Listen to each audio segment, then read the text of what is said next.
संघ लोक सेवा आयोग यूपीएससी द्वारा आयोजित सिविल सर्विस परीक्षा की हर साल लाखों युवाओं तैयारी करते हैं। यह परीक्षा देश की सबसे कठिन परीक्षा में से एक है। इस एग्जाम को पास करना कई युवाओं का सपना होता है और यह सपना जब सच हो जाता है तो उनकी जीत की कहानी लाखों युवाओं का एक प्रेरणा का जरिया बन जाता है। दोस्तों, आज हम इस वीडियो में बात करेंगे देश की सबसे कम उम्र की आईपीएस अधिकारी के बारे में, जिन्होंने अपने दूसरे प्रयास में कड़ी मेहनत के दम पर आईएएस अधिकारी का पद प्राप्त किया है। दोस्तों, हम बात कर रहे हैं आईपीएस दिव्या तनवार की, जिन्होंने बिना किसी कोचिंग के ही भारत की सबसे कठिन परीक्षा यूपीएससी को अपनी मेहनत के दम पे पास कर लिया है। उनकी आर्थिक स्थिति काफ़ी खराब थी। 2011 में पिता के मृत्यु के बाद काफ़ी मुश्किलों का सामना करना पड़ा। देख रहे हैं तस्वीरों में साफ साफ यह है दिव्या तंवर आईपीएस का घर।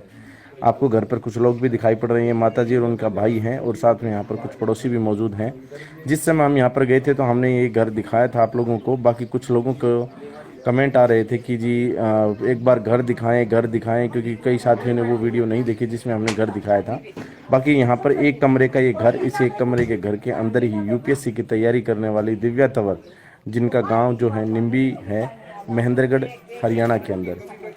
हरियाणा की इस बेटी ने, महेंद्रगढ़ जिले की इस बेटी ने, गांव निम्बी की इस बेटी ने अपने गांव का, क्षेत्र का, अपने राज्य का, अपने जिले का उन्होंने हार नहीं मानी और अपनी जिंदगी की हर मुश्किलों से लड़ते हुए आगे बढ़ी। आईपीएस दिव्या तनवार हरियाणा के महेंद्रगढ़ की रहने वाली है। दिव्या तनवार बचपन से ही पढ़ने में बहुत ज़्यादा होशियार थी। इन्होंने ग्रेजुएशन पूरा करने के बाद यूपीएससी की तैयारी शुरू कर दी थी, परंतु घर के हालात ठीक न होने के कारण उन्होंने किसी कोचिंग का सहारा नहीं लिया और सेल्फ स्टडी करना प्रारंभ कर दिया। इन्होंने पढ़ाने के लिए टाइम टेबल बना लिया था और हर रोज़ 10 घंटे पढ़ाई करती थी। बचे हुए समय में घर के काम में मदद करती थी। अपने आसपास के बच्चों को ट्यूशन भी पढ़ाने का काम करती थी। दिव्या तनवार ने 2021 में यूपीएससी की परीक्षा पास की थी। अपने पहले ही प्रयास में उन्होंने 438 रैंक हासिल की।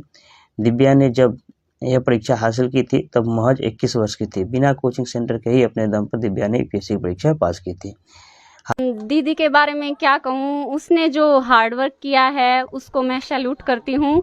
और सिर्फ दीदी के हार्डवर्क नहीं, मम्मी का जो सपोर्ट मिला, उसने हार्डवर्क किया और गॉड की ब्लेसिंग से आज वो इस मुकाम पर पहुँची है। और मैं ये कहती हूँ कि भगवान ऐसी बहन सबको दे।